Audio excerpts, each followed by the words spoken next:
Jadi untuk materi kali ini yaitu terkait cloud computing ya. Artinya kita akan membahas terkait komputer awan ya. Komputer yang ada di awan. Ya, sebenarnya ini kan hanya kiasan ya, tapi kiasan. Sebenarnya komputer tetap di bumi, tetap di tanah ya. Tapi apa yang maksud dengan di awan itu? Nanti akan kita bahas filosofinya secara mendalam ya. Mungkin sekedar kisi-kisi yang dimaksud oleh awan ini artinya awan itu kan kalau kita lihat ke atas ya itu kan posisinya sama ya, relatif sama ya.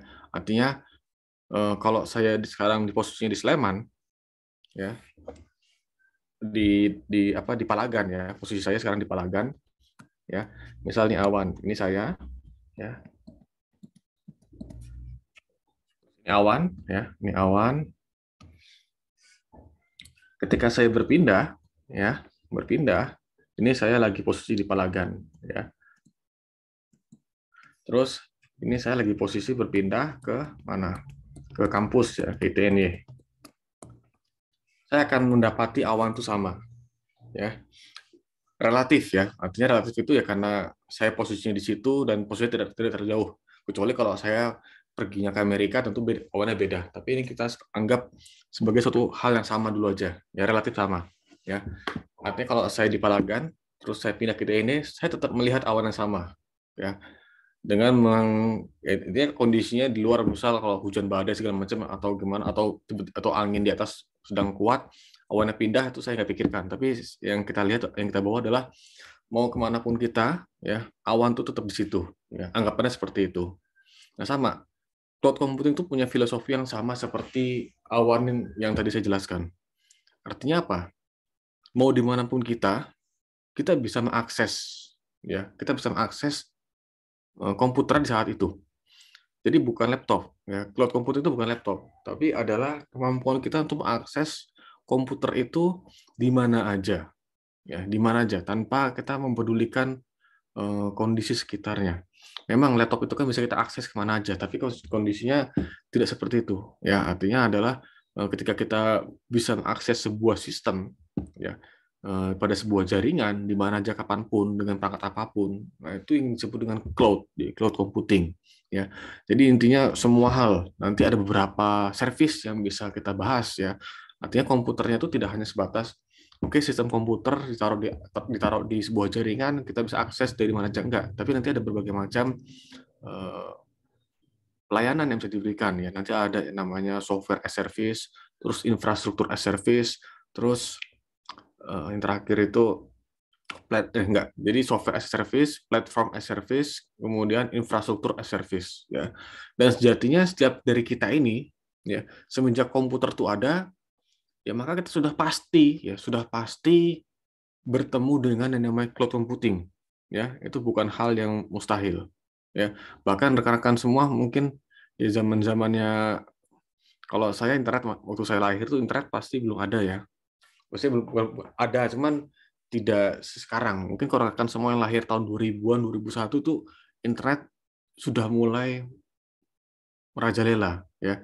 Bahkan mungkin kalau saya bilang anak saya yang sekarang ya, bahkan belum lahir pun dia sudah terkena dengan internet ya. Ketika dia didaftarkan BPJS, itu kan memang dia tidak interaksi, tapi identitas anak saya itu sudah terekam semuanya, dan itu kan sejatinya adalah cloud computing ya. Terus ketika kita mengakses BPJS ya, saya tidak membahas masalah ektp karena ektp itu masih masih primitif ya, meskipun namanya tapi masih apa-apa fotokopi ya. BPJS itu lebih bagus ya dari sisi computingnya.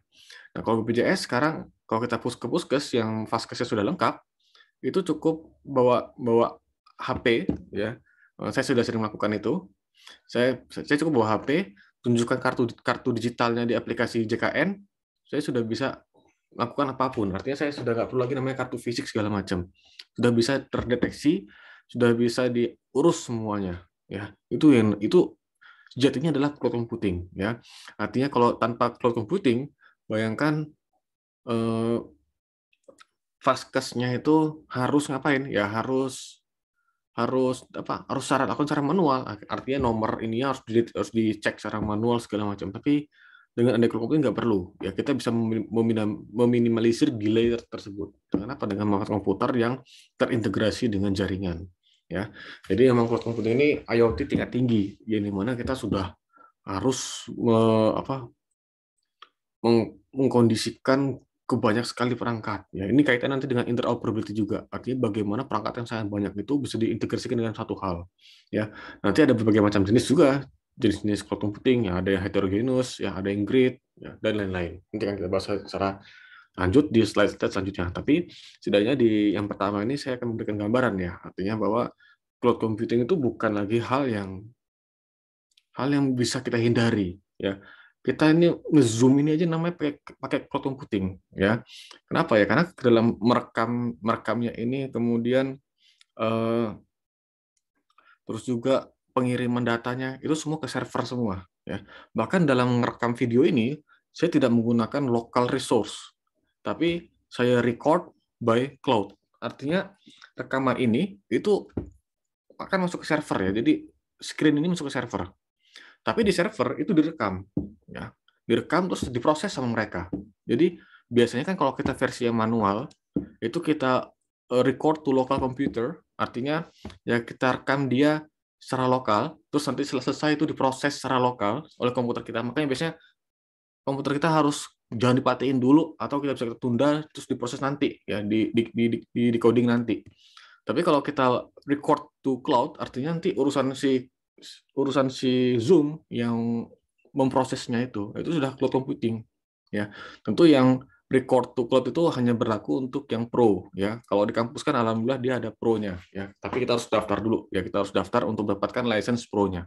Ya makanya terkadang saya kalau kuliah ini dia kadang saya 40 menit, ya, mati terus segala macam, ya. Itu karena saya sering lupa untuk daftar dulu, ya. Jadi kalau jadi dosen-dosen itu, ya, atau hima-hima itu kalau misalnya pengen memanfaatkan fasilitas cloud itu bisa. Artinya Zoom Pro itu bisa gratis, ya. Ada 20 akun yang disediakan oleh kampus, ya. Nanti kita bisa daftar dulu, nanti kapan waktunya, ya, nanti kita dapat license-nya, ya. Itu bisa enak banget itu, ya. Artinya bisa merekam di cloud-nya. Nah, itu gambaran cloud computing.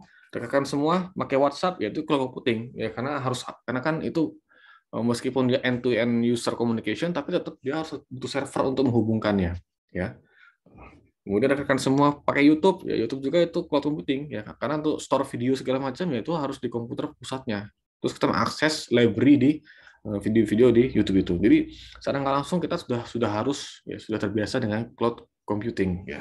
Tapi harapannya nanti kita bisa mengambil peran, ya, sebagai pengguna beneran. Ada pengguna sebagai penyedia layanannya. Oke. Tren-tren yang ada di cloud computer, ya, yang pertama adalah cluster computing, yang dimana kita menyatukan beberapa komputer yang memang satu jenis, ya. Artinya cluster computing ini sistem yang kita untuk menghindari interoperability, ya. Mungkin kita dalam satu server itu dalam bentuk sebuah cluster, ya kita menggunakan satu merek, ya, artinya satu merek dan satu tipe, ya. Intel Xeon semua tipe berapa, artinya mungkin ada sekitar tiga server itu memiliki spek yang sama, ya. Atau kalau mungkin saya bawa ke ranah lebih kecil lagi, ya, artinya cloud computing ini bukan suatu hal yang mewah untuk industri besar. Kita pun yang sebagai rakyat biasa, ya, eh, itu bisa membangun sendiri cloud computing, ya. Mungkin nanti akan saya detailkan di akhir kuliah, ya. Sepertinya saya sudah agak menyinggung di pertemuan kedua ketika saya menjelaskan terkait dengan penelitian saya, ya, terkait dengan IoT. Tapi ntar saya coba sedikit pamer lagi, ya, terkait dengan apa yang saya sedang kerjakan saat ini terkait dengan cloud computing-nya, ya. Jadi cluster ini adalah kita membangun sebuah komputer-komputer yang banyak tapi dalam satu sistem, ya. Jadi cloud computing itu bukan berarti dia cuma single komputer, ya, single powerful komputer, tapi tidak. Itu kita bisa bangun dia dalam banyak komputer untuk bekerja dalam satu tujuan. Terus grid computing, ya, itu merupakan komputer yang sebenarnya sama kayak cluster, hanya saja dia dalam satu kumpulan itu mesti ada yang beda, ya. Misalnya satunya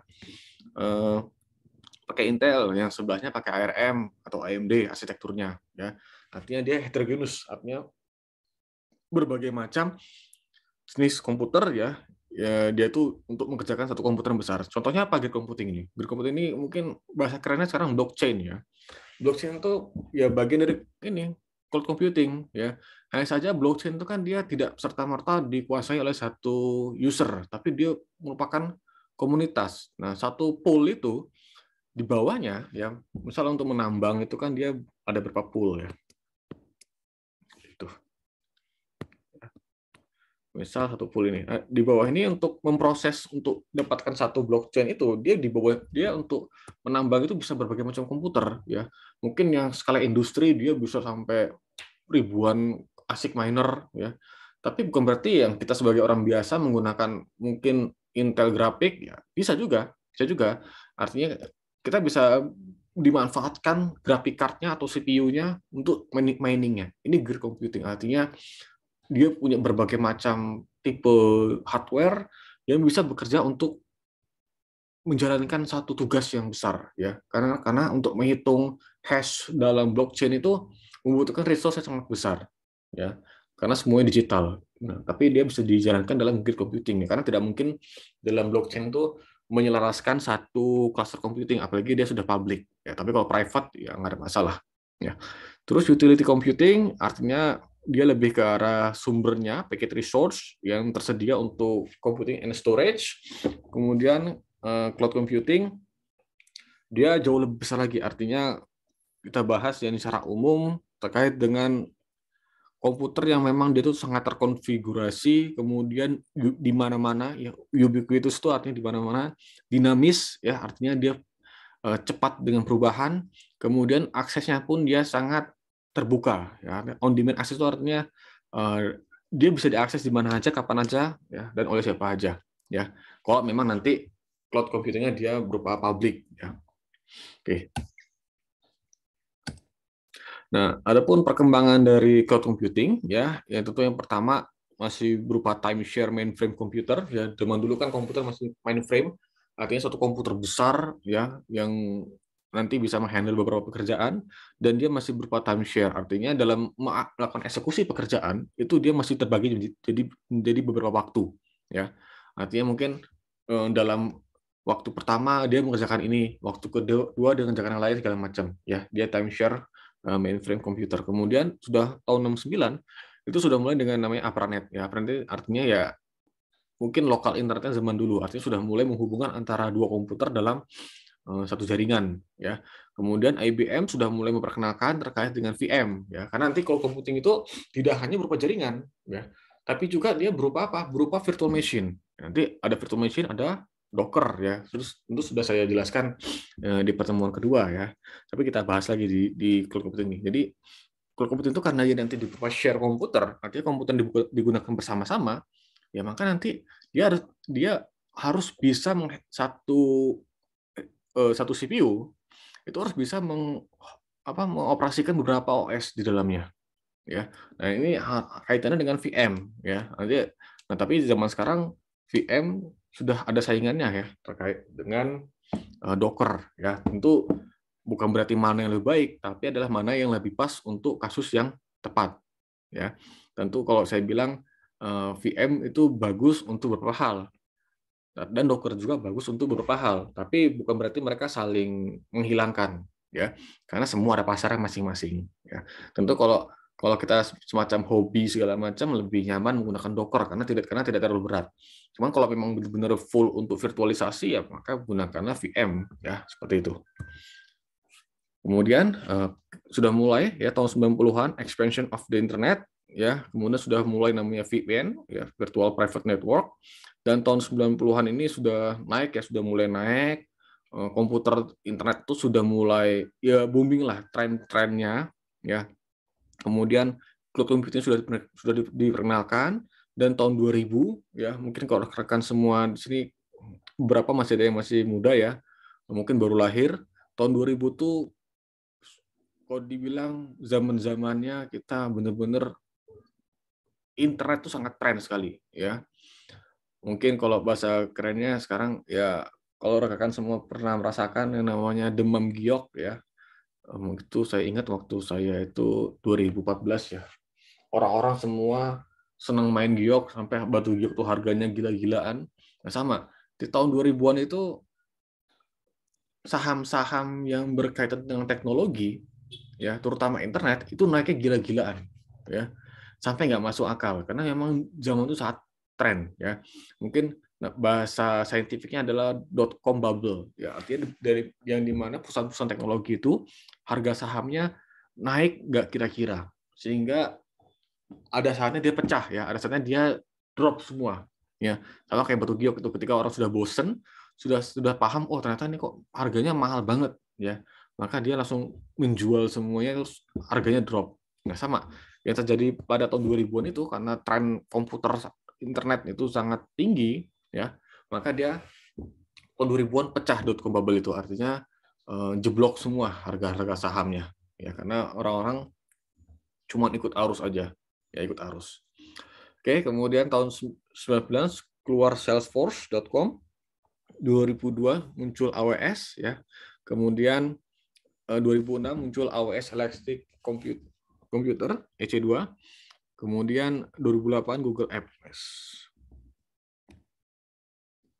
Ya, Google App. Jadi memang kalau dibilang cloud computing ini sebenarnya persaingannya sudah sangat ketat sekali di bagian industri besar, ya. Pemain besarnya siapa? Ya Amazon, kemudian Microsoft, terus Google, terus ada Alibaba. Itu pemain-pemain besar untuk apa? Untuk cloud computing, ya. Tentu untuk kelas lokal tuh banyak juga, ya. Di Jogja sendiri tuh malah saya lihat banyak sekali yang menyediakan jasa-jasa cloud computing, ya. Seperti rumah web, kemudian kalau nggak salah di dekat rumah saya juga ada, di dekat rumah saya itu ada rumah web, ada niaga hoster, ya. Mungkin kalau rekan semua sudah mencari-cari di internet atau pernah hosting internet, hosting WordPress atau hosting website, tentu kenal dengan nama-nama itu. Dan itu kantornya dekat rumah saya semua, ya. Artinya kalau saya pulang tuh biasanya lewat kantornya. Yaitu memang mereka kalau dari segi infrastruktur sebenarnya mereka tidak menyimpan server, tapi server mereka itu kalau nggak salah ada kemarin yang kemarin kebakaran, ya. Makanya di rumah web itu beberapa hari yang lalu tuh sempat down. Ya kenapa? Karena data centernya tuh kebakar, ya. Yang kantor cyber itu yang korbannya 2 anak SMK meninggal itu pusat datanya beberapa perusahaan IT, ya. Jadi ketika dia kebakar banyak yang down, ya. Nanti sebenarnya ada cara, ya, memitigasi terkait dengan hal-hal seperti itu, ya. Jadi beberapa hari dia nggak tahu berapa hari atau berapa jam, ya dia sempat down, ya terutama yang di rumah web itu. Oke. Kemudian cloud computing, ya intinya dia dapat diperhatikan, ya sebagai langkah peningkatan dari utility computing. Kemudian dia juga menyediakan high level abstraction, ya terhadap komputasi dan storage. Artinya cloud computing ini bukan berarti kita seperti punya komputer rakitan biasa, ya. Kalau komputer rakitan kan kita menentukan sendiri, ya, apa hardware-nya, apa software yang mau diinstal. Tapi cloud computing itu, ya, kita nggak perlu lagi mikir hardware-nya. Artinya, oh saya nggak perlu mikirin nanti kalau misalnya mati lampu kayak mana. Terus saya nggak perlu mikirin kalau misalnya hard disk saya rusak tuh kayak mana, atau SSD saya rusak kayak mana, atau saya harus mikirin, oh ini mesti upgrade nggak ya? Nah, enggak. Jadi cloud computing itu menghadirkan namanya abstraksi, ya. Artinya seorang pengguna nggak perlu lagi dia memikirkan hardware apa yang harus dipakai, ya. Kalau pengguna tinggal milih-milih, masalah hardware sudah yang ngurus adalah penyedianya. Ya, itu artinya level abstraksi, artinya dia tidak perlu memikirkan. Yang dipikirkan adalah nanti software-nya apa, instalasinya gimana, apa yang disediakan, itu aja terkait dengan software-nya, ya. Biasanya software-nya yang dipikirkan oleh user. Kemudian dia dapat it can be rapidly allocated and released with low management effort. Artinya dia bisa dialokasikan, ya, dan dirilis, ya, dengan usaha yang kecil. Artinya dalam kita menyediakan sebuah layanan berupa software, ya, kita menyewa sebuah server, makanya yang kita butuhkan ya tidak perlu menghandle lagi, ya, hardware-nya. Artinya effort yang kita butuhkan hanya fokus ke dalam hardware software saja. Kalau ada kendala, itu biasanya kita sudah langsung komplain aja, komplain ke penyedianya. Nanti penyedianya yang bakal menghandle. Ya. Tentu perkara cepat atau tidaknya penyedia itu menghandle errornya tergantung kita sebagai customer apa. Kalau customer yang biasanya ada yang menyediakan free ya, ada free, maka ya tentu biasanya tidak terlalu apa ya, biasanya kelas 2 lah ya. Tapi kalau kita customer berbayar itu sangat cepat pelayanannya, terutama kalau nanti customer berupa enterprise ya. Kalau enterprise kan dia biasanya harganya khusus, tidak tampil harganya tuh di websitenya ya. Misalnya gini, untuk menyewa 1 bulan 1 CPU RAM-nya 512 harganya segini. Tapi kalau misalnya dia pengen enterprise, saya pengen dapat resource yang besar karena perusahaan saya harus cepat ya deploy-nya. Ya, maka biasanya dia punya harga khusus. Nah, biasanya untuk yang kasusnya bisnis besar itu mereka sangat cepat pelayanannya ya. Kemudian dia juga punya beberapa karakteristik yang penting ya terkait dengan servisnya, deployment-nya dan lain-lain ya. Nanti ini yang kita bahas secara mendalam di beberapa slide selanjutnya. Kemudian cloud computing itu bisa menyediakan pelayanan yang on demand, artinya bisa dibutuhkan saat itu juga ya. Kemudian dapat diakses dari mana aja dan kapan aja. Dan juga bisa diakses dari perangkat apa aja ya. Selama perangkat itu kompatibel dengan internetnya dan pelayanannya ya. Contoh kalau kita punya HP Nokia yang zaman dulu ya, yang paling installnya Opera ya, browsernya tentu sangat sulit untuk mengakses aplikasi-aplikasi web yang sekarang ya. Artinya perangkat yang kita butuhkan untuk mengakses cloud computing sesuai dengan software yang ditawarkan ya. Artinya nanti ya itu kalau sekarang itu sudah enak ya, karena sekarang ya HP itu kalau nggak iPhone atau Android ya. Jadi sekarang ini ya dua itulah monopolinya ya. Kalau nggak iPhone atau Android, makanya lebih gampang dalam mengakses fitur-fitur yang ada di cloud computing karena memang sudah seragam ya, sudah seragam.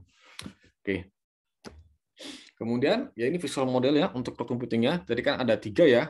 Yang pertama dia essential karakteristik ya, ada 5. Broad network access, rapid elasticity, measured service, on-demand self-service, dan resource pooling.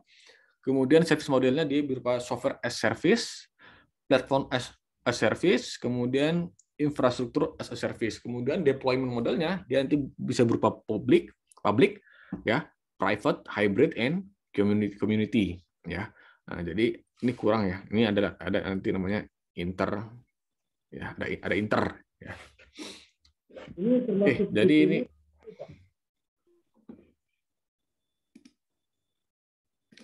ini merupakan visual model dari cloud computing ini yang kita bahas ya satu persatu terkait apa yang dimaksud dengan model dari cloud computing ini ya.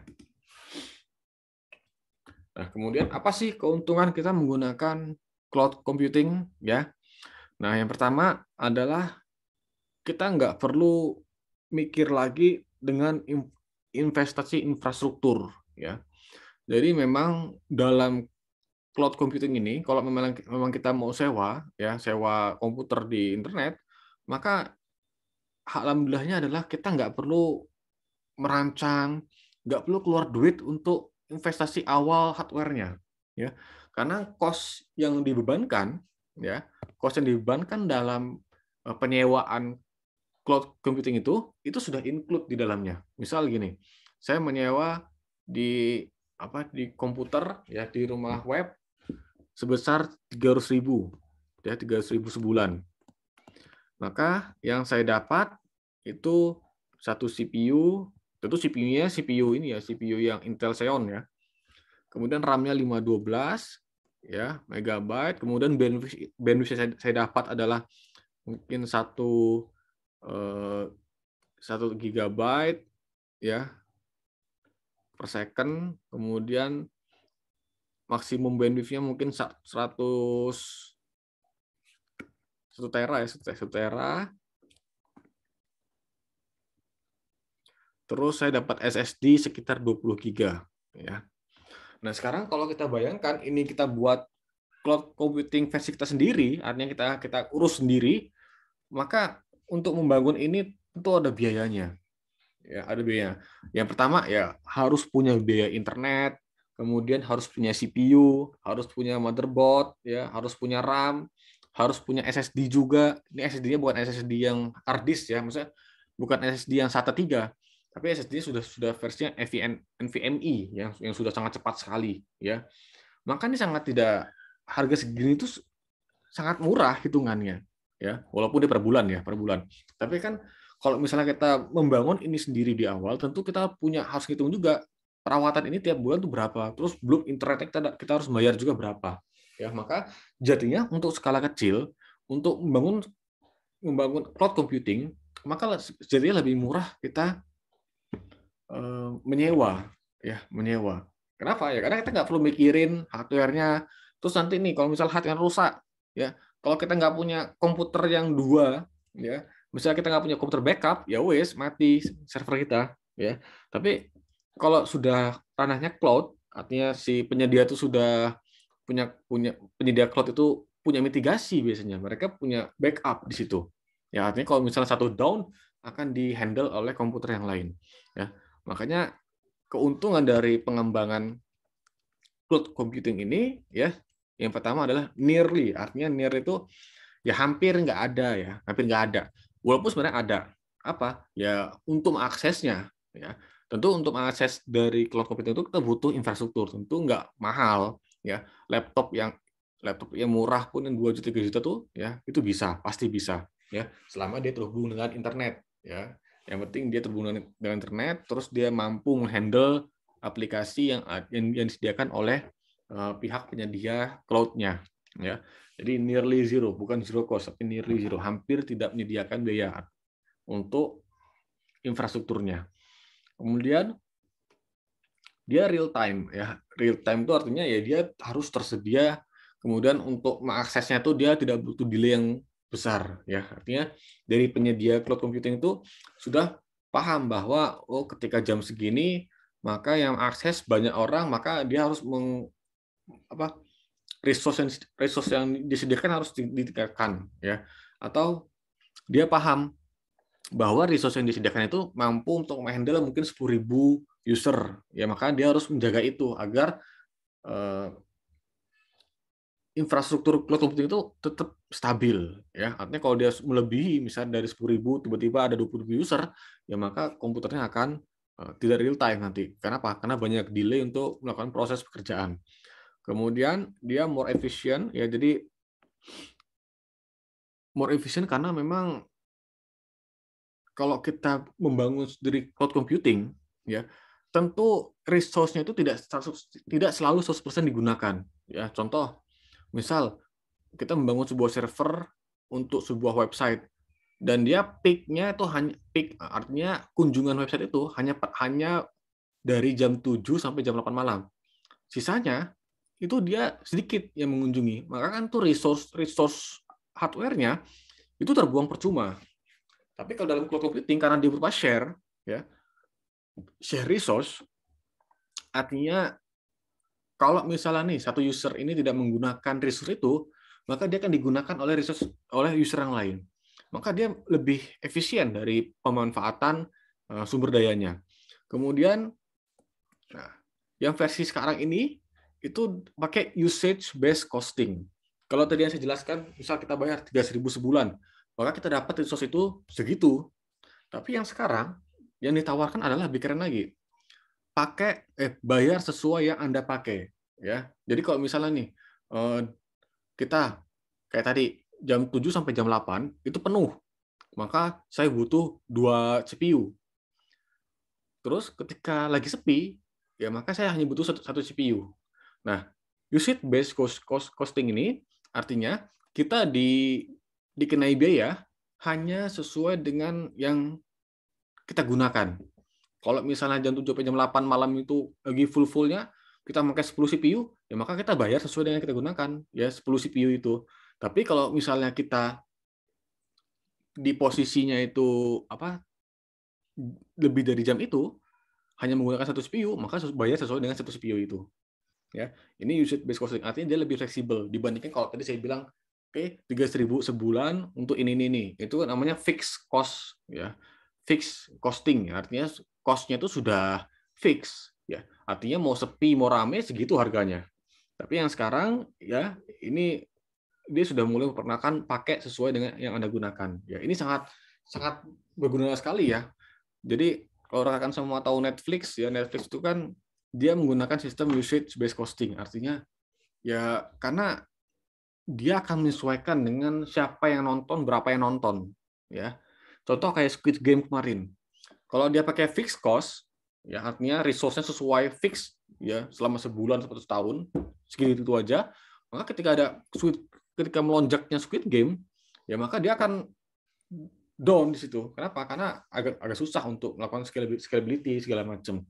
Tapi dengan usage based costing, ya dia akan menyesuaikan dengan penggunanya. Kalau misalnya nanti dia ada banyak pengguna, maka dia akan melakukan skalabilitas yang cepat, ya seperti itu. Kemudian reduce time to market, artinya karena kita sudah tidak fokus lagi ke infrastruktur, kita lebih fokus ke software, ke layanan, maka waktu untuk pemrosesan itu sangat cepat, ya sehingga untuk memarketkan apa yang jadi produk kita itu berkurang, ya seperti itu. Nah, kemudian karakteristik umum dari cloud computing itu yang pertama adalah dia sangat lincah ya dalam menyediakan sumber daya, kemudian ubiquitous di mana-mana, ya, multi tenancy, artinya satu CPU besar itu digunakan beramai-ramai, ya, itu sangat lebih efisien. Mungkin bahasa gampangnya gini, saya analogikan ya, kalau saya ke Jogja, dari Jogja ke Lampung, ke kampung saya ya di Lampung, itu jaraknya sekitar 570 km. Kalau saya pakai mobil, ya, untuk nanti gini, kalau misalnya nih pesawat itu kalau saya pakai mobil ya dan sekitar 200 orang yang lain pakai mobil, maka itu lebih tidak efisien dibandingkan kalau misalnya kita nyewa pesawat, ya. Efisien mungkin dari segi apa karbon emisinya segala macam. Jadi sebenarnya lebih hemat kalau kita bisa berbarengan dibandingkan kita jalan sendiri-sendiri, ya. Sama. Jadi cloud computing itu jauh lebih efisien, jauh lebih hemat kalau kita gunakan bareng-bareng, ya. Makanya kalau tadi saya bilang ya, contoh 300.000 itu ya untuk 24 jam sampai 1 bulan itu murah, ya. Daripada kita melihara sendiri, kita ngatur sendiri, itu cost-nya jauh lebih besar, ya. Makanya ketika suatu produk itu dipakai bersama-sama dalam orang yang banyak, maka biasanya cost-nya akan semakin turun, ya. Artinya biaya yang dibebankan oleh pengguna itu pasti akan semakin turun. Kemudian dynamic load balancing, artinya dalam pengaturan pembebanan software-softwarenya, yaitu dinamis, artinya menyesuaikan dengan pengguna yang mengakses layanan tersebut. Kemudian dia handal dan dapat di skala dapat diperbesar dengan mudah, ya.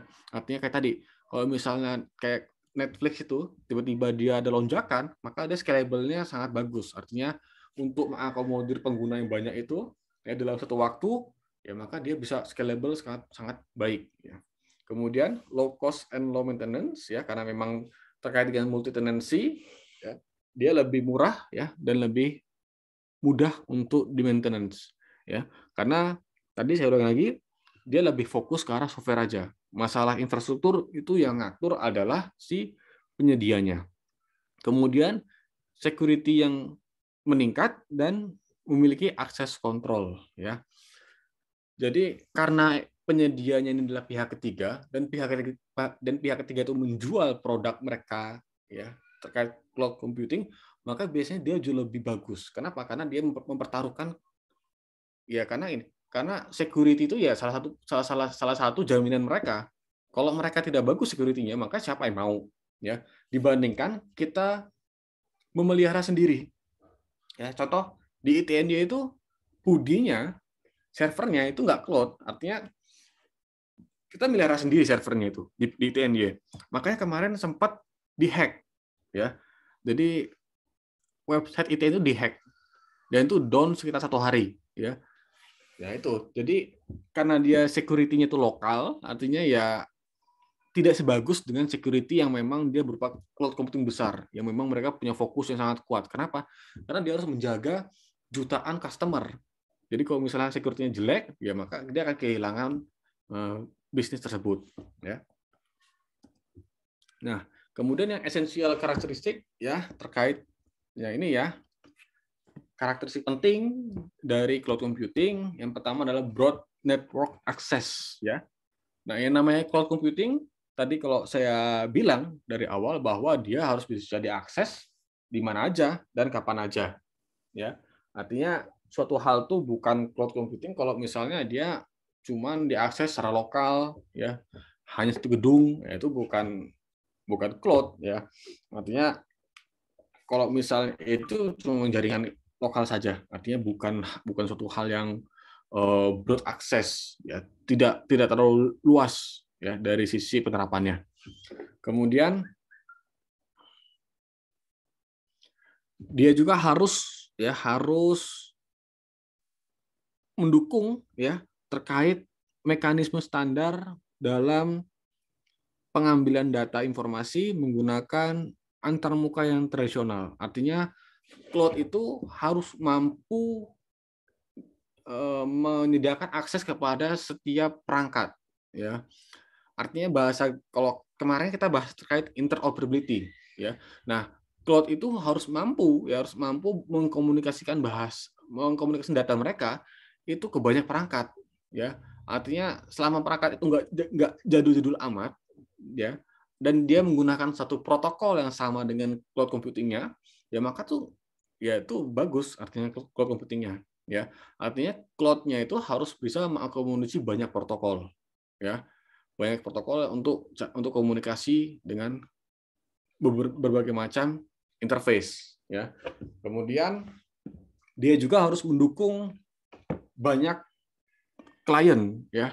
Artinya dari protokol dia harus sama, kemudian dia juga harus mendukung berbagai macam platform klien, artinya dari laptop ya atau smartphone ya atau mungkin pakai komputer biasa ya. Jadi meskipun hardware berbeda, tapi yang penting protokolnya sama ya. Maka itu apa ya karakter yang penting dari sebuah cloud service ya. Nah, kemudian rapid elasticity ya. Jadi dalam penyediaan sumber daya cloud ya, itu harus cepat, kemudian fleksibel ya, lentur dan otomatis ya. Jadi nanti akan saya tunjukkan contohnya. Ini contoh terkait rapid elasticity. Artinya bagaimana kita bisa mengatur resource dari sebuah layanan ya, dari sebuah cloud itu bisa sangat mudah dengan hanya satu klik atau 2 klik ya. Nggak perlu kita ngoding sampai mumet ya. Nggak, karena bukan itu tujuan dari cloud-nya. Artinya si penyedia cloud itu harus bisa menyediakan kemudahan bagi para penggunanya. Kemudian dynamic allocation ya, atau release facility for scale out and scale in. Artinya dalam mengalokasikan ya tadi cloud resource itu dia harus bisa memperbesar atau memperkecil ya. Artinya mungkin bisa dilakukan secara otomatis. Ya, jadi contohnya Netflix ya. Mungkin Netflix ketika libur weekend dia harus scale out ya, artinya harus diperbesar jaringannya. Kenapa? Ya karena orang pada liburan, pada di rumah, ya mungkin kalau dia nggak jalan-jalan, paling dia nonton. Ya seperti itu. Nonton apa? Nonton Netflix. Maka si Netflix penyedia layanan itu, ya, maka dia harus apa? Dia harus melakukan scale out. Jadi dia harus memperbesar jaringannya. Tapi ketika di hari Senin, orang-orang pada kerja, ya, pada lembur, maka yang nonton kan turun. Maka dia harus apa? Harus mengecilkan jaringannya. Ya kenapa? Karena kalau misalnya dia tetap mempertahankan ya jaringannya, ya dia akan rugi ya seperti itu. Dia akan rugi resource dan rugi cost ya, biayanya semakin membengkak. Kemudian consumer ya harus merasakan yang namanya, setidaknya dia merasa bahwa dia punya akses resource yang sangat besar atau infinite ya, tidak terbatas. Artinya customer besar ya, tadi kita balik ke Netflix ya, dia untuk scalable sangat bagus, sangat harus sebagai konsumer ya, sebagai konsumer dia Netflix itu dia harus bisa merasakan bahwa oke, saya bisa melakukan expand tanpa memikirkan hardware yang terbatas ya. Tentu kalau misalnya si Netflix itu misal dia punya punya punya server sendiri ya, tentu dia akan terbatas di situ, akan merasa terbatas. Artinya kalau misalnya tiba-tiba ada lonjakan tinggi seperti Squid Game yang tiba-tiba melonjak nggak karu-karuan ya, kalau dia memelihara server sendiri, maka untuk melakukan scalability dia sangat sulit. Kenapa? Karena dia harus menyediakan server lagi, harus beli, kemudian integrasi. Nah, jadi consumer ya Netflix ini tidak akan merasa bahwa saya tidak punya resource yang tidak terbatas ya. Dia akan terkungkung dia di hardware dia sendiri. Tapi ketika si Netflix ini menaruh semua kontennya di server, ya dia menyewa, maka dia akan sangat mudah melakukan expand-nya, ya. Karena masalah infrastruktur sudah dilemparkan kepada pihak ketiganya. Nah, jadi dia cukup mungkin satu script dia langsung bisa expand banyak resource, ya, sehingga dia merasa bahwa saya merasa aman di server itu, ya, di cloud server itu. Kemudian adanya fasilitas untuk menambah atau mengurangi jumlah resource-nya, ya. Jadi kita dengan mudahnya, ya, ini sama seperti dynamic allocation, artinya kita punya fasilitas untuk melakukan penambahan dan pengurangan terkait ininya resource-nya, ya. Artinya user dapat melakukan scale out dan scale in. Nah, kemudian essential characteristic yang ketiga yaitu measured service, artinya pelayanan yang terukur, ya.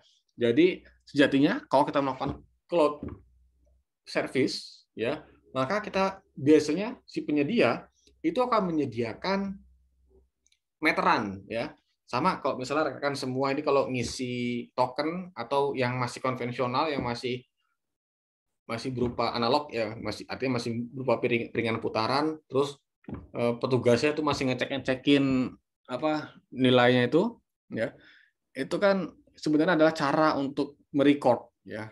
Nah, kalau misalnya kita menggunakan usage based service, artinya kita melakukan penggunaan pembiayaan sesuai dengan resource yang kita gunakan, maka si penyedia cloud itu harus memiliki tools untuk melakukan monitor dan perekaman terkait apa yang kita gunakan. Sehingga nanti ketika si penyedia mengirimkan mengirimkan nota lah ya, nota itu bisa ketahuan, oh ternyata saya jam segini makainya segini resource-nya. Ya, tadi saya sudah sampaikan. Misal jam 7 sampai jam 8 itu saya menggunakan 10 komputer. Terus ketahuan berapa biayanya. Ya, terus selain jam itu saya hanya menggunakan 2 CPU. Ketahuan biayanya, ya. Maka itu harus terukur, ya, harus ada perekaman buktinya. Kemudian adanya fasilitas untuk mengontrol dan mengoptimasi penggunaan resource-nya, ya. Artinya tadi, ya, artinya ketika memang lagi demand dalam pelayanan itu sangat tinggi, maka ya dengan mudahnya kita melakukan optimasi dan pengontrolan terkait resource-nya, ya. Kemudian dalam melakukan measured service ini itu harus transparan, ya, artinya tidak ada yang tertutup antara pengguna dan konsumen. Artinya jangan sampai si penyedia layanan itu, si penyedia cloud itu main-main dengan datanya, ya. Nah, biasanya datanya itu dia punya aplikasi khusus, ya, yang memang mungkin third party, ya, artinya pihak ketiga, artinya bukan penyedia cloud-nya, agar memang lebih terpercaya seperti itu, ya. Dan biasanya memang yang penyedia untuk monitoringnya ini mereka itu sudah reliable lah, sudah terkenal, ya, sudah terkenal. Jadi memang harus transparan antara penyedia dan konsumen. Ya, kenapa ya? Karena memang ini bisnis, ya. Artinya semua tuh harus ketahuan, ya. Artinya jam berapa penggunaan segala macam itu harus terhitung dan itu harus disetujui juga oleh konsumen, ya. Artinya benar-benar apa yang termonitor, ya, apa yang terekam dari penggunaan resource itu benar-benar asli digunakan oleh si konsumen, ya. Dan ini harus transparan antara si pengguna cloud dan penyedia layanan cloud, ya. Kemudian juga dia on demand self service, ya. Artinya dia menyediakan, ya, menyediakan waktu pelayanan dan juga network storage untuk user secara otomatis. Artinya pengeksekusian terhadap pekerjaan yang dilimpahkan kepada cloud itu, dan juga storage penyimpanan data, ya, yang ada pada server itu, dia tersedia, ya, real time dan otomatis, ya. Semua bisa diakses pada saat itu juga, ya, on demand. Dan juga kalau kita melakukan peningkatan, ya, maka dengan mudahnya kita tanpa perlu menunggu lagi waktu yang lama, dan itu biasanya sudah otomatis, ya. Artinya nggak perlu kita menghubungi si customer service untuk minta peningkatan, enggak, tapi biasanya sudah terprogram sendiri. Kalau bisa kita pengen meningkatkan, maka ya dengan gampangnya tinggal 2 klik, 3 klik, ya. Nanti kan saya contohkan. Kemudian fasilitasnya, ya, itu biasanya dia self service. Artinya si pengguna cloud itu memang orang yang ahli, ya, orang yang ahli. Jadi dia cukup, oke, sediakan aja saya tempatnya, nanti saya yang membangun di situ, ya. Jadi si cloud service-nya itu, ya, dia hanya menyediakan apa? Platform, tempat, ya, untuk nanti si penggunanya berkarya, ya. Artinya nggak, kecuali kalau memang nanti customer-nya dia berupa yang saya mau terima beres, itu beda lagi cerita. Tapi biasanya kalau untuk customer besar, ya, mereka sudah punya ahlinya sendiri untuk membangun layanannya. Yang dia butuhkan hanyalah nanti terkait dengan apa? Dengan tempatnya saja. Dan itu biasanya self service, ya, terkait dengan apa yang diminta. Terus scalability-nya juga self service. Dia bisa melakukan sendiri secara mandiri, ya. Nah, kemudian resource pooling, ya, secara otomatis dia bisa mengumpulkan banyak resource, ya, dalam satu tempat, ya. Kemudian juga dia mampu melayani beberapa pengguna, ya, menggunakan multi tenant model. Tadi multi tenant kan dia bagaimana bisa memberikan akses kepada banyak orang, ya, dalam satu pool, ya. Kemudian resource juga itu bisa dialokasikan sesuai dengan permintaannya, ya. Ini baik lagi tadi kayak contoh Netflix sebagai pengguna, ya, dia menyewa resource kepada si penyedia cloud, ya, maka dia bisa melakukan alokasi, ya, sesuai dengan yang Netflix minta, ya. Artinya memang fleksibel, sangat dinamis terkait dengan resource pooling-nya ini. Ya, ini komponen dalam cloud computing. Yang pertama adalah si usernya. Ya, si usernya nanti ada berbagai macam jenis, yang dari kelas berat, ya, artinya industri kelas besar, sampai kayak kita ini, ya, si individual, artinya hanya untuk pribadi kita dalam menyewa cloud computing. Kemudian service-nya dia bisa berupa produk atau solusi, ya. Kemudian untuk pengaplikasiannya, ya, nanti dia ada berupa web aplikasi, ada software as a service, dan lain-lain. Kemudian platformnya, platformnya itu kita bisa membuat sebuah software. Nah, software itu bisa kita instalkan langsung di cloud-nya, ya. Supaya apa? Supaya kita bisa mengakses itu di mana aja, ya. Supaya nanti sistem yang kita bangun itu nggak mesti berhenti di jaringan lokal aja. Kemudian ada juga yang berupa servisnya itu berupa apa? Storage, ya. Kalau misalnya kita punya data yang besar, misalnya nih, kita punya data penting yang besar 10 tera, ya. Nah, maka kalau kita menyimpan sendiri, ya, terus tiba-tiba nih, karena saya tinggalnya di Sleman, ya, di Palagan, walaupun jaraknya 30 km dari Merapi, tapi tetap bahaya. Kalau misalnya Merapi tiba-tiba meletus, terus terjadi gempa, maka kalau misalnya rumah saya rubuh, maka data saya bakal hilang. Ya, maka dengan adanya cloud ini bisa melakukan mitigasi terhadap hal itu.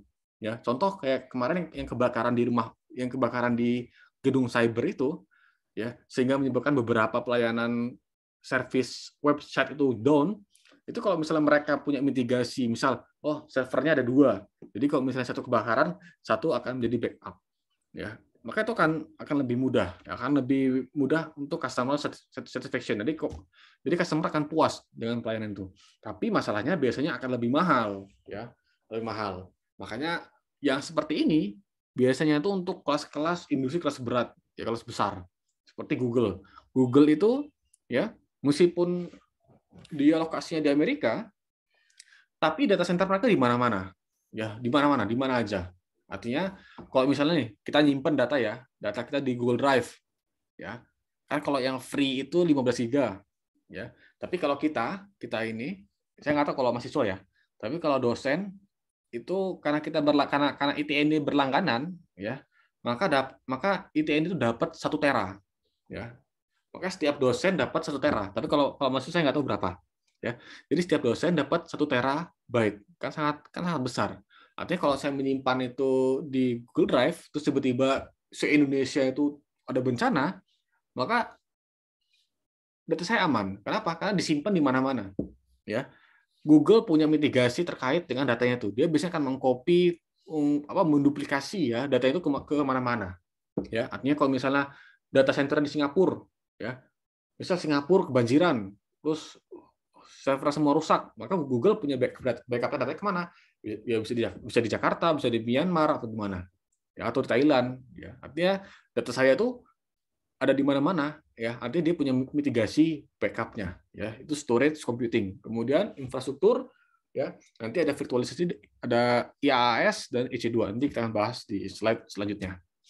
Nah, untuk service model ada 3 yang akan kita bahas. Yang di sebelah kiri ini adalah gambar terkait ini ya, jenis layanannya. Ya, yang pertama adalah SaaS, Software as Service. Ya, ini adalah di ranah sini. Ya, di ranah sini. Ya, aplikasi. Artinya kita sebagai pengguna itu melakukan akses terhadap aplikasi yang ada di cloud. Contohnya apa? Ya ini kita nge-zoom. Nge-zoom ini adalah SaaS, ya, Software as Service. Artinya saya buka aplikasi Zoom, saya buka Room, ya udah, terus kita berkomunikasi. Ini SaaS, ya. Kemudian rekan semua yang sering main game online, ya, Mobile Legends, Genshin Impact segala macam, itu SaaS. Artinya ya kita berinteraksi dengan aplikasi, ya, terus nanti si server akan melakukan koordinasi terkait dengan pengiriman datanya. Kemudian kalau rekan semua nonton YouTube, ya itu SaaS, ya. Artinya ya secara nggak langsung, bukan secara nggak langsung, memang secara langsung dan secara nggak sadar, ya, kita melakukan yang namanya SaaS, ya, Software as a Service. Jadi si penyedia cloud akan membuat software, ya, yang memberikan layanan khusus kepada para penggunanya, ya, itu Software as a Service, ya. Kemudian platform as a service di sini sudah mulai mungkin bukan ranahnya customer kayak kita, maksudnya customer casual, ya, tapi ini sudah mungkin customer yang memang dia itu punya produk, ya. Nah, platform as a service artinya saya membuat program, saya pengen program ini diakses oleh siapa aja. Artinya misal saya buat program cloud storage, ya. Mungkin kalau Google ngasihnya 15 giga, saya ngasih 20 giga. Maka saya buat program, terus saya install program itu di cloud. Ya, maka itu namanya PaaS, Platform as Service. Ya, artinya saya buat program, diinstal, tapi saya malas mikirin, wah, saya pokoknya infrastrukturnya nggak usah ditaruh detail. Pokoknya saya install aja aplikasinya di cloud, nanti bisa diakses oleh siapa aja. Nah, kalau infrastruktur as a service itu benar-benar kita itu mengatur dari A sampai Z kecuali hardware-nya. Ya. Hardware-nya itu yang ngurus si pihak ketiga. Tapi kita bisa mengatur, oh saya minta hardware-nya misal AMD apa, misal Intel Xeon tapi saya minta resource 20 core.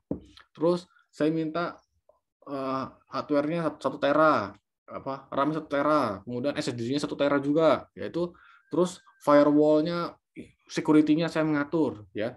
Jadi memang IaaS ini hanyalah saya punya komputer sendiri, tapi komputer itu yang ngatur adalah si penyedianya, ya. Jadi yang ngurus komputer saya itu adalah penyedianya. Tapi secara infrastruktur saya punya kuasa, ya. Seperti itu. Jadi sekali lagi ya, kita sebagai customer casual itu yang sering akses TikTok segala macam, Facebook, ya, YouTube, ya itu namanya SaaS. Terus kalau misalnya rekan semua sudah punya website, ya, websitenya itu ya website yang ini ya, yang apa, yang bangun dari awal terus diinstal di cloud, itu sudah masuk ke kelas PaaS. Terus kalau misalnya rekan semua tuh menyewa VPS yang harus menghandle OS-nya segala macam, ya, maka udah masuk ke kelas IaaS. Ya.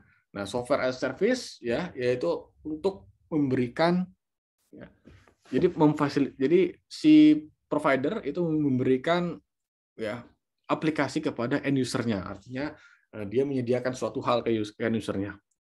Ya, mungkin kalau sekarang itu mungkin yang benar-benar terintegrasi itu adalah Microsoft, ya. Microsoft yang Office itu sudah benar-benar mereka tuh terintegrasi sangat bagus sekali. Dari Office-nya, dari untuk meetingnya segala macam, ya itu benar-benar mereka SaaS sangat luas, ya. Kemudian aplikasi yang tersedia, ya, itu sebagai service, sebagai pelayanan, ya.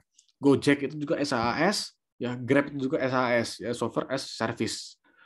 Nah, kemudian software pelayanan ini bisa diakses dari berbagai macam. Tentu bisa pakai browser, bisa pakai aplikasi, ya. Tentu nanti yang browser itu dia berupa website, nanti kalau yang aplikasi dia biasanya web app, ya.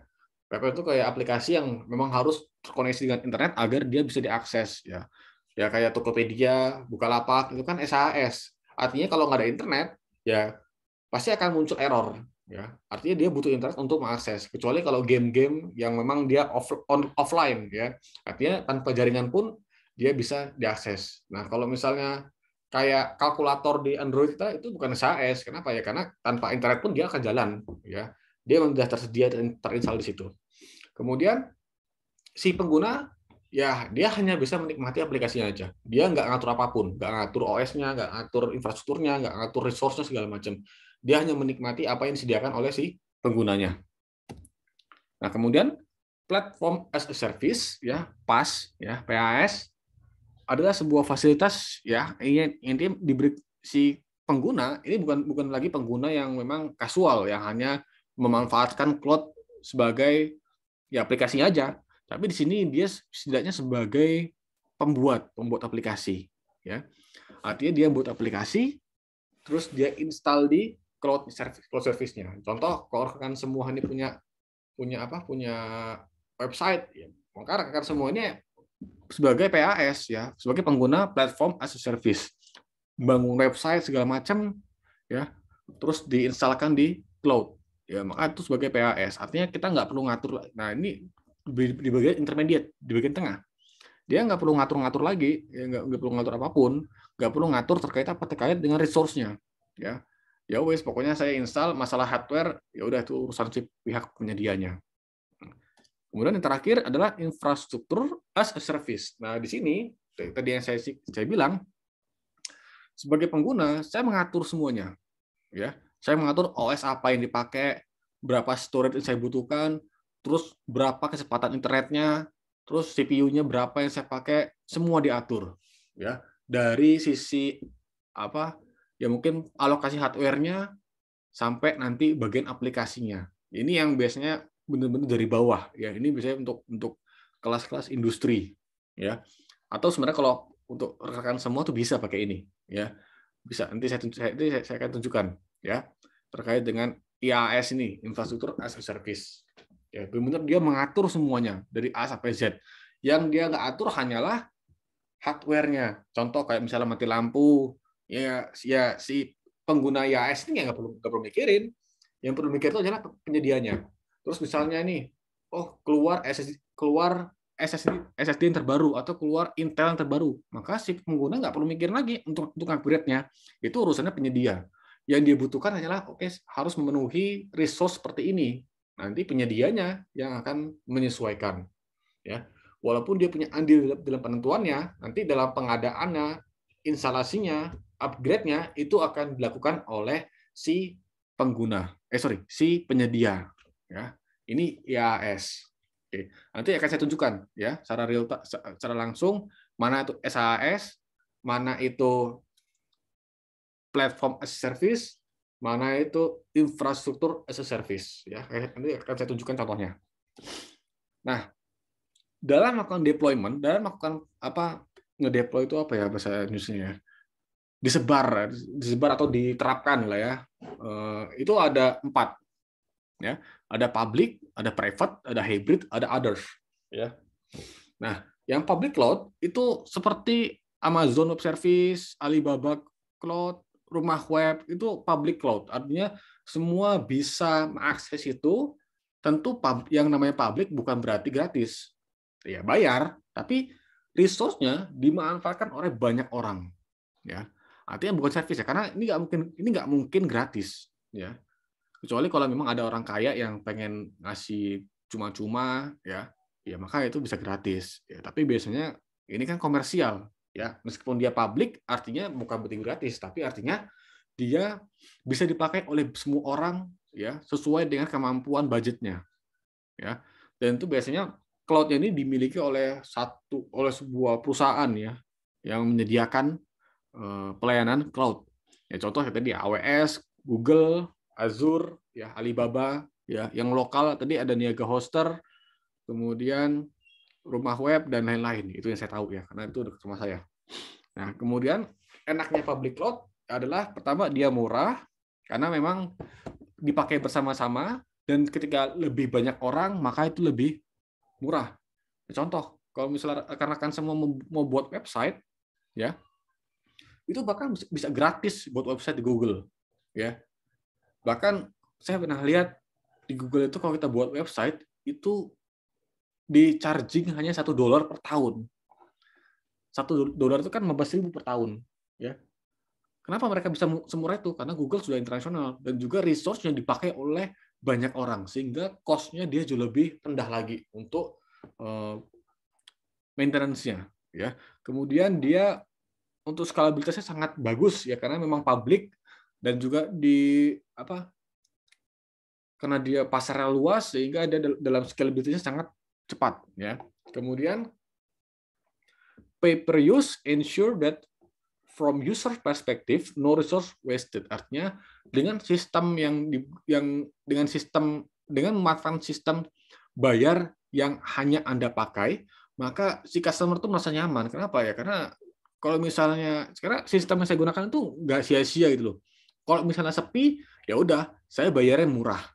Tapi kalau sistemnya itu rame, misal kalau lagi musim-musimnya memang lagi rame, pelayanan yang saya install di cloud-nya itu rame, ya maka nanti saya bayar sesuai dengan yang dipakai itu. Jadi ini lebih efisien dibandingkan misal, oke, saya mau pakai satu bulan 30 hari itu 10 CPU terus. Padahal idealnya yang digunakan hanya 3 CPU. 10 CPU digunakan kalau misalnya lagi peak-peaknya, lagi puncak-puncaknya. Tapi kan ketika 3 CPU doang, itu kan sayang yang 7 CPU. Nah, ini yang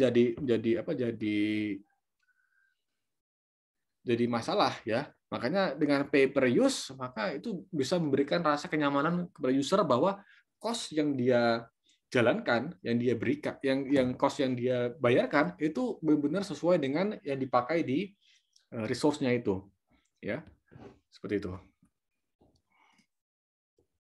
Kemudian private cloud. Nah, private cloud ini memang contohnya Pudi lah, Pudi ITNY. Pudi itu memang private cloud. Artinya ya cloud artinya saya bisa mengakses layanan ITNY dari HP saya segala macam, saya bisa absen ya. Kemudian saya bisa update terkait dengan kegiatan saya ya secara cloud ya. Tapi ya itu dimiliki oleh si ITNY dan hanya bisa diakses oleh ITNY terkait dengan infrastrukturnya. Ya tidak untuk publik. Ya. Biasanya apa kelebihannya? Kelebihannya adalah si ITNY punya kontrol yang sangat besar di situ, ya. Beda dengan yang publik yang di mana data kita itu disimpan di sana, ya. Artinya kita punya kewas-wasan, artinya wah data saya disimpan di sana dan di apa ya? disatukan dengan banyak data, ya. Terkadang itu masih ada kewas-wasan terhadap data kita, ya. Kemudian juga kalau yang private cloud ini karena memang untuk pribadi dan aksesnya pun dia biasanya untuk pribadi juga, dia biasanya lebih setidaknya ada keamanan sedikit, ya. Artinya kalau misalnya private tuh kalau misalnya dia kena hack ya dia kena hack ya untuk dia sendiri. Tapi kalau yang public sekalinya kena hack ya wis banyak banyak korban, ya seperti itu. Nah, nggak enaknya dalam private cloud dia harus memikirkan terkait infrastrukturnya, artinya perawatan. Terus kalau misalnya sudah usang dia harus di-upgrade. Ya kemudian kalau misalnya penggunanya banyak ya dia harus upgrade juga. Nah, proses untuk upgrade ini kan membutuhkan waktu. Pasti bakal ada down sedikit, maintenance sedikit. Ya, contoh website pemerintahan itu semuanya private cloud. Ya, biasanya yang saya tahu ya itu private cloud. Artinya kalau misalnya ada maintenance, ya misal ya entah ada migrasi segala macam. Contoh kayak kemarin kami waktu penelitian itu kan untuk mengajukan penelitian ke Dikti itu ngupload ke servernya. Karena dia itu private cloud, hanya mereka sendiri yang mengatur segala macam. Ketika sedang peak-peaknya, ya maka website itu jadi down, jadi sangat lambat sekali. Ya. Terus juga ketika terjadi perubahan ya dari awalnya Kemendikbud dan Kemendristek digabungkan, maka ada migrasi data itu jadi maintenance, jadi maintenance sekitar seminggu. Ya, kenapa ya? Entah mungkin migrasinya segala macam dan setelah migrasi pun ternyata rusak semua datanya, sehingga kami harus melakukan upload ulang segala macam dan itu merepotkan sekali. Ya. Oke, nah kalau hybrid cloud ya artinya memang dia dikonstruksikan ya artinya gabungan dari beberapa jenis cloud ya, entah itu private plus public atau private plus community ya. Tapi kalau public plus private itu agak aneh ya. Mungkin private plus community itu mungkin. Itu mungkin artinya memang komunitas itu dia private tapi dia bisa di-sharekan kepada para komunitasnya. Itu masih mungkin ya. Kemudian dia juga dikumpulkan dengan standar khusus, kemudian dia juga mendukung data dan aplikasi yang portable. Oke, rekan-rekan semua, saya mohon maaf untuk ke belakang dulu.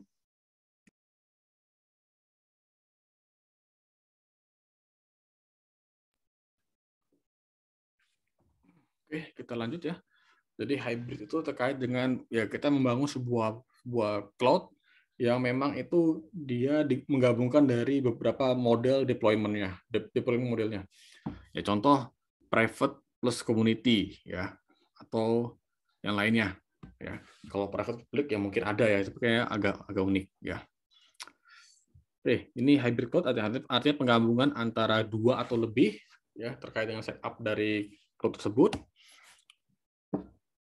Nah, untuk yang tipe-tipe yang lain ya community cloud artinya memang ini adalah satu komunitas yang memang mereka membangun sendiri cloud-nya. Kemudian juga biasanya dia di-manage oleh komunitas tersebut atau dia menyewa. Yang menyewa mungkin sistemnya adalah IaaS ya, infrastruktur as a service. Dan komunitas tersebut dia melakukan maintenance segala macam. Ya. Ini mungkin semi private ya. Artinya dia public tapi ya private juga ya. Artinya publiknya tuh dalam bahasa dipakai banyak orang, tapi private-nya artinya hanya untuk kalangan sendiri ya. Ini gabungan sebenarnya kalau community cloud. Kemudian distributed cloud ya. Ini adalah komputer yang dari banyak tempat ya. Kemudian dia dikoneksikan dalam satu jaringan. Artinya contohnya gini.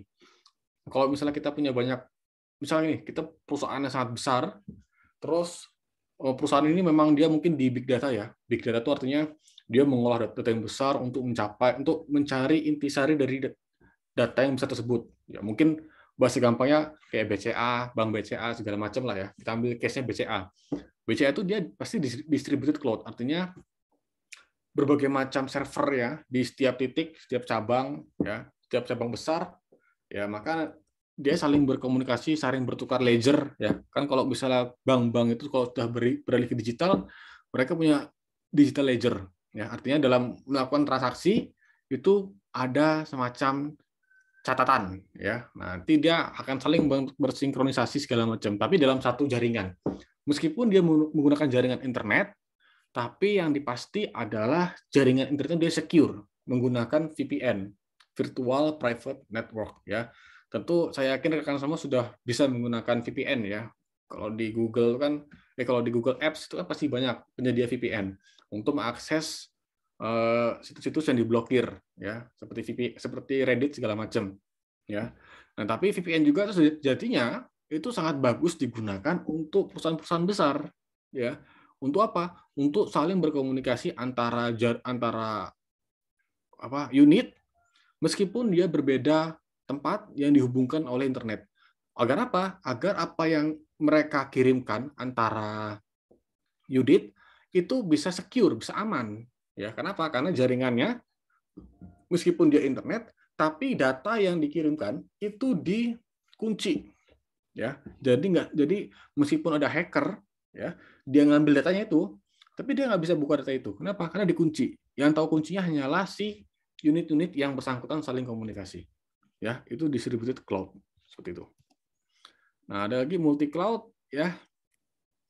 Dia menyediakan berbagai macam service, tapi arsitekturnya dia heterogeneous, ya. Artinya berbagai macam bentuk, berbagai macam perangkat jenisnya, tapi dia menyediakan berbagai macam servisnya, pelayanan, ya. Dan juga dengan adanya multi cloud ini, dia memberikan keamanan untuk memperbesar peluang untuk tidak rusaknya. Jadi misalnya satu perangkat rusak, maka akan dihandle oleh perangkat lain. Artinya perangkatnya rusak itu umum untuk jenis perangkat itu. Tapi karena dia itu berupa multi cloud, artinya perangkatnya itu berbagai macam jenis, maka aman. Artinya kerusakan umum pada satu jenis perangkat tidak akan memengaruhi perangkat yang lain yang berbeda jenis, berbeda tipe. Ya, misal nih Intel mengeluarkan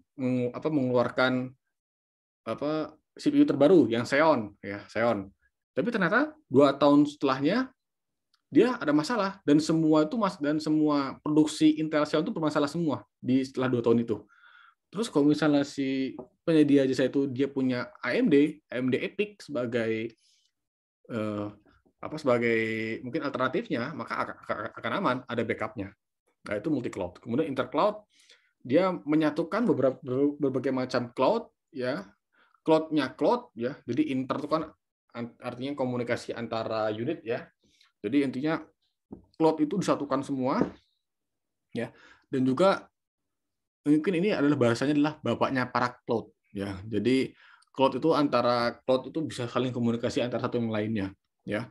Oke, ini intercloud, ya. Oke, kemudian saya akan menunjukkan ya terkait cloud yang sedang saya gunakan, ya.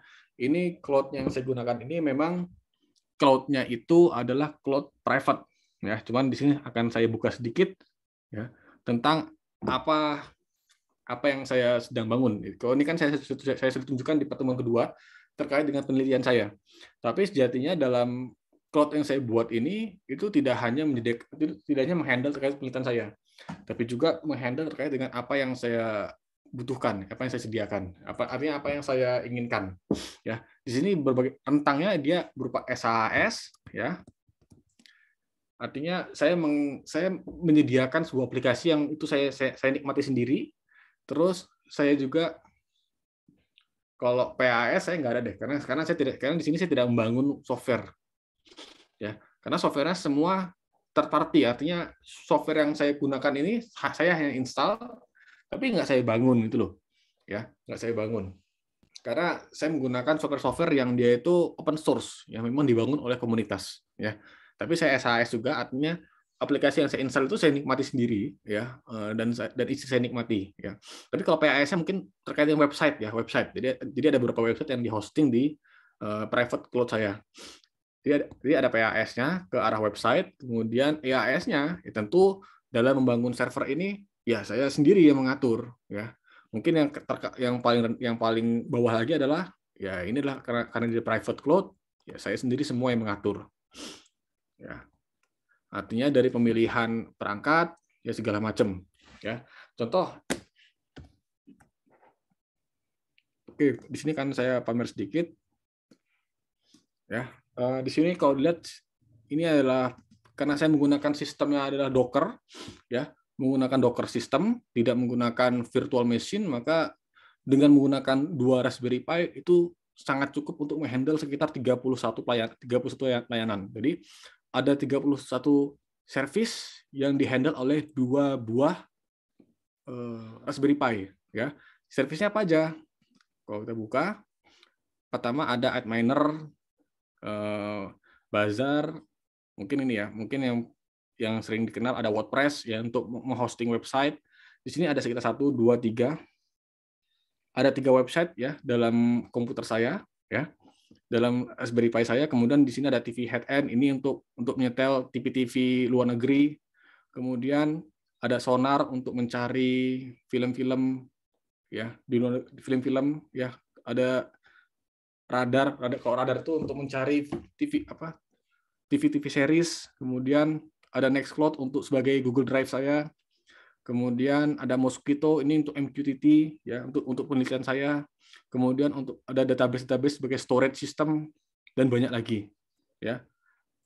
Nah dari sini ya ini kan saya melakukan ya, semacam bukan ya cluster. Jadi cluster computing artinya di sini ada 2 buah Raspberry Pi ya, 2 node yang memiliki kesamaan. Artinya totalnya ada 8 CPU, memorinya ada 8 GB. Nah, di sini ya.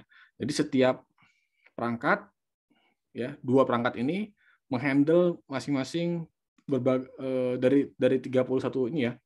Dari 31 layanan itu dibagi-bagi ya, dibagi-bagi. Contoh yang di manajer, dia menghandle apa? Menghandle terkait website, kemudian menghandle terkait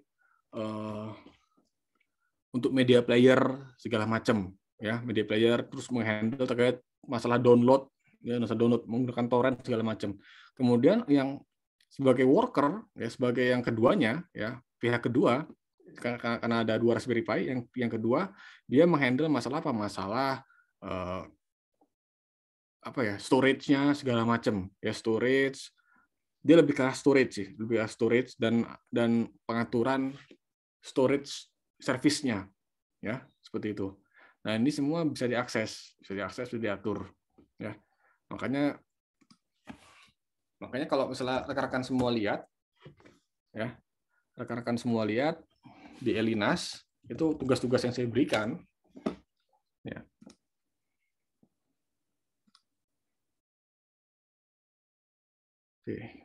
IoT ya, IoT D3. Tugas yang saya berikan itu kalau dibuka Excel-nya, ini kan ya.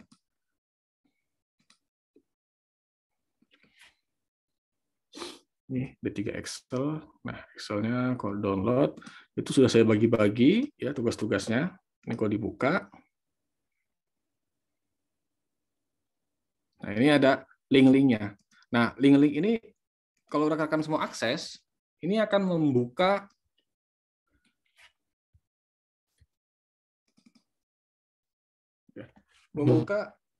akan mengakses server saya ya. Jadi server saya akan terakses ya, alamatnya seperti ini ya. Jadi ketika rekan-rekan melakukan klik itu, maka akan mengakses SaaS dari private cloud saya ya. Nanti bisa di-download. Jadi ini adalah aplikasi yang memang saya hosting di Raspberry Pi yang kedua ya. Jadi kalau rekan semua mengakses klik itu, sistem itu klik link itu, maka akan diarahkan ke server di belakang saya, di rumah saya itu. Ya. Jadi cloud itu bukan hanya untuk mainan orang-orang, artinya orang-orang industri besar, tapi kita bisa memainkan itu. Kalau memang kita mau berkorban di infrastruktur ya, karena memang kan tadi saya bilang kalau hanya itu skala kecil ya lebih murah kita nyewa cloud.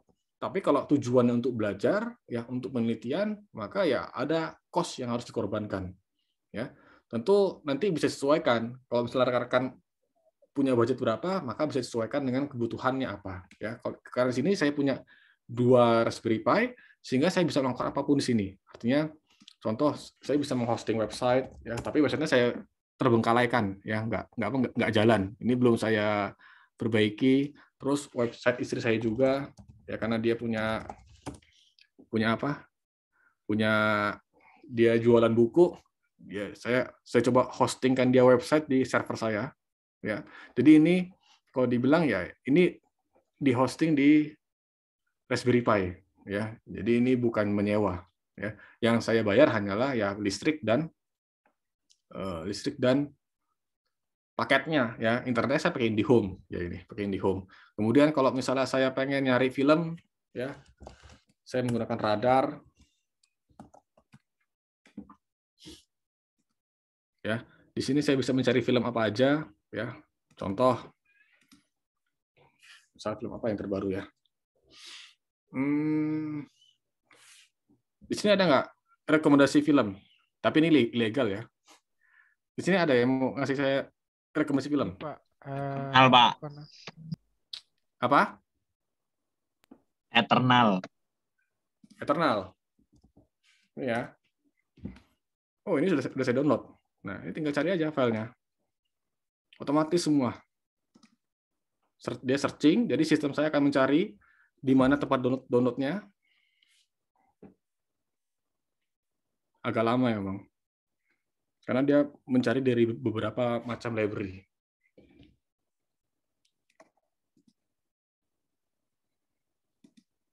Terus kalau Sonar ini dia untuk TV show, ya. Ini ada Band of Brothers, The Boys, ya ini. Tapi karena saya cuma bisa menampung 2 terabyte, jadi nggak semua saya simpan ya. Jadi kalau misalnya saya udah habis, saya hapus, ya. Karena storage saya terbatas. Ya, tapi sini setidaknya yang saya nonton ini, ya ini kalau TV series ya. Artinya kalau yang Squid Game ini, ya ini tinggal kita download, ya ini sudah muncul loh. Loh, kok mati? Itu berbayar, Pak? Oh, enggak, gratis. Oh. Atau ada yang lain nggak? Ini kalau nggak salah sudah. Nah ini ya, ini film-filmnya. Ini kalau saya sorting, ini saya filter dulu. Nah ini film-filmnya. Ya, ada lagi nggak? Coba contoh film yang lain. Money Heist, Pak. Money Heist. Money Heist itu kan series kan? Ya. Di sini berarti nyari ya. Money Heist. Nah ini ada ya. Nah ini saya bisa pilih. Dia, saya kualitinya ini standar ya. Terus saya cari, saya tambah. Nah di sini nanti Money Heist, saya mulai searching season 1, ya cari.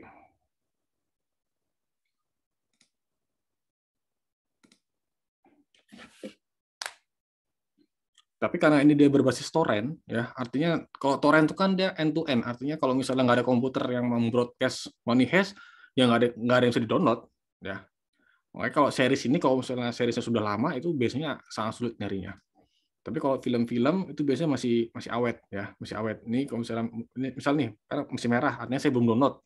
Kalau misalnya Monster University saya cari,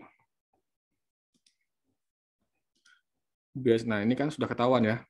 Nah ini kan ada apa? Ada ininya, kualitasnya ada 4K, cuman besar 19 GB, saya males ya. Maka saya pilih yang Blu-ray 1,6 GB, download.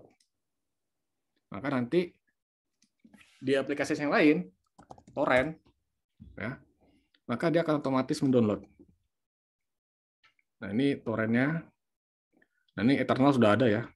Nah ini lagi download ya. Tadi yang saya pilih di sini, ya, langsung diarahkan ke BitTorrent untuk di-download. Nanti kalau misalnya sudah selesai, maka dia akan otomatis nyari subtitlenya. Pakai apa? Pakai Bazaar. Ya, jadi Bazaar ini adalah aplikasi untuk mencari subtitle. Ini kok kecil banget ya. Nah ini subtitlenya dia akan otomatis mencari sesuai dengan, kalau saya pengen bahasa Inggris karena untuk melatih bahasa Inggris saya, maka otomatis kalau misalnya sudah selesai akan cari subtitlenya. Kalau udah selesai, maka nanti sistem akan otomatis mempackingnya dan akan menyediakannya di media player. Dan saya akan nonton dia melalui apa? Melalui Jellyfin. Ini aplikasi, ini namanya web aplikasi, ya. Artinya dia untuk melakukan akses terhadap Jellyfin harus terhubung dengan server saya di belakang itu. Dan ini saya bisa menonton ini di mana aja. Bahkan waktu itu saya pulang, saya pergi kemana, saya nganggur, saya nonton film dari sini. Dan ini hanya bisa diakses oleh saya. Nah, tadi film-film yang sudah tampil itu bisa diakses lewat sini. Tadi kalau Eternal tuh kayaknya ada muncul belum ya? Oh, belum muncul, berarti belum diupdate secara otomatis oleh sistem. Nah, di sini bisa nonton ya. Venom pun bahkan saya sudah nonton. Ya, karena sudah otomatis terinstal ini subtitle English langsung jalankan.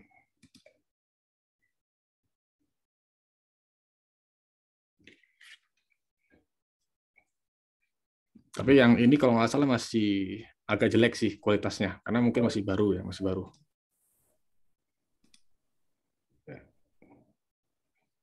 Oke, itu gambaran cloud komputer yang saya bangun, dan juga tidak hanya itu ya, artinya cloud-nya pun saya menggunakan apa? Ya, saya tidak menggunakan Google Drive, tapi saya menggunakan sendiri ya. Jadi semua data yang saya punya ini semua sudah terintegrasi semua. Jadi saya punya backup yang banyak ya, ada di komputer saya, ada di laptop saya ya, dan di server saya sendiri. Oke. Waktu sudah habis, sampai saat ini ada yang tanyakan? Tentu semua orang bisa belajar ya, semua orang bisa belajar. Artinya kalau akan semua tertarik dengan yang seperti ini, tentu banyak ya, artinya banyak tutorialnya di internet itu. Artinya kalau misalnya, dan ini merupakan sesuatu yang sangat panjang, nggak hanya cuma sehari 2 hari ya. Saya membangun ini selama setahun. Kenapa ya? Karena ini ilmu baru bagi saya dan saya belajar. Tapi ketika saya dalami, ternyata sangat luas sekali terkait dengan IoT ini ya. Tidak hanya kita membahas terkait monitor dan kontrol ya, enggak. Tapi yang kita bahas adalah internet secara keseluruhan IoT itu. Jadi memang sangat luas sekali penerapannya. Oke, ada yang tanyakan? Artinya bahwa dia terintegrasi ke depan gitu ya Pak ya?